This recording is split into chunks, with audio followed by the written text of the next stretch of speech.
Customer service representative shot dead in Montego Bay, St. James. Hi again and welcome. This is Link 7 TV News Report, and we'll be right back with the details to come. Welcome to Link 7 TV News Report, providing you with the best in local and international news updates.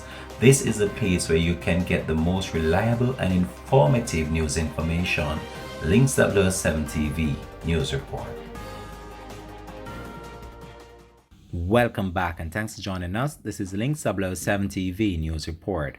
Crime scene investigators in St. James were kept busy on Thursday following the murder of a customer service representative whose bullet-riddled body was discovered slumped over in his motor car.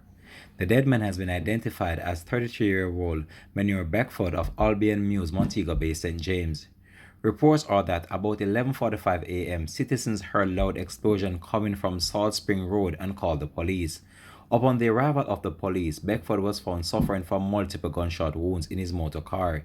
He was subsequently taken to hospital where he was pronounced dead. The police have so far not established a motive for this latest homicide, and this follows a triple murder that took place in Montego Bay on Tuesday. We'll continue to track this story and provide you with more information to come on this. This has been Link 7 TV News Report. Thanks for watching.